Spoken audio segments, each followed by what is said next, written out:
డెఫినెట్గా గాంజాయి విషయంలో ఉక్కుపాదం మోపడం అన్నది ఖాయం. గంజాయి విషయంలో బతికేద్దాం, గంజాయితోనే వ్యాపారం చేసేద్దాం అనుకున్న ఎవరైనా ఈ రోజుతో క్లోజ్ చేసుకోండి. దీని మీద పర్యవసానాలు చాలా సీరియస్గా ఉంటాయి.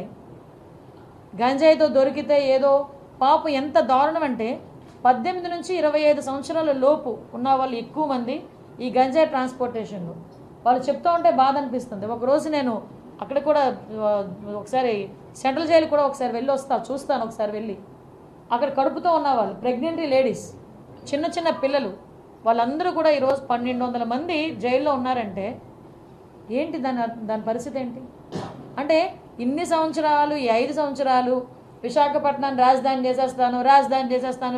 చేసేస్తానని మాట్లాడి ఏందయ్యా రాజధాని చేసామంటే గంజాయికి రాజధాని చేశారు, డ్రగ్స్కి రాజధాని చేశారు. రోడ్డు మీదకి వెళ్తా ఉంటే భయం వేస్తూ ఉంది. ఇటువంటి సిచ్యువేషన్ నుంచి కంపల్సరీగా ఒక మార్పు అయితే తీసుకురావాలి. ఆ మార్పు తీసుకురావడానికి వైజాగ్ ప్రజల్ని కూడా నేను సపోర్ట్ కోరుకుంటున్నా. డెఫినెట్గా పోలీస్ వాళ్ళకి సపోర్ట్ చేయండి. సిటీ సరౌండింగ్స్ అంతా కూడా ఆ అలర్ట్నెస్ అనేది క్రియేట్ చేయాలి ఫస్ట్.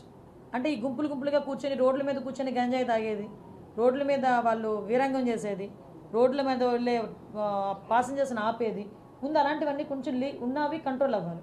దానికి కంట్రోల్ అవ్వడానికి ముందు టాస్క్ ఫోర్స్ అనేది పనిచేస్తుంది. ఇంకోటి కూడా చెప్తున్నా, ఇప్పుడు ప్రతి ఒక్క చోట పోలీసులు వెళ్ళి కూర్చొని చూడలేరు. నేను అది సిటిజన్ పార్టిసిపేషన్కి కూడా నేను ఇంకొకటి కూడా మేము మాట్లాడుకున్నాం. ఎవరైతే గంజాయి విషయంలో ఇన్ఫర్మేషన్ ఇస్తారో వాళ్ళకి ప్రైజ్ మనీస్ కూడా మేము ప్రకటించడానికి కూడా సిద్ధపడ్డాం. Yes, exactly. మీకు వీలైతే టోల్ ఫ్రీ నెంబర్ కూడా ఇమీడియట్గా మీకు ఒక 10 డేస్లోనే, అంటే నీ ఛార్జ్ తీసుకుని 1 వీక్, 10 డేస్ కూడా అవసరం లేదు, నాకు 1 వీక్లోనే ఒక టోల్ ఫ్రీ నెంబర్ చెప్తాం.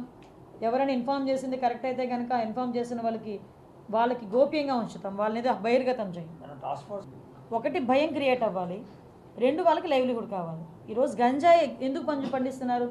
వాళ్ళు గిరిజనులు, అందరూ కూడా అమాయకులు, వాళ్ళు గిరిజనుల చేత పండిస్తున్నారు. వాళ్ళు కొంతమంది పెట్టుబడి పెడుతున్నారు, వెళ్ళి ఎకరాకి 1 లక్ష ఇస్తాను, ఎకరాకి 2 లక్షలు ఇస్తాను అని వాళ్ళకి చేత పండిస్తున్నారు.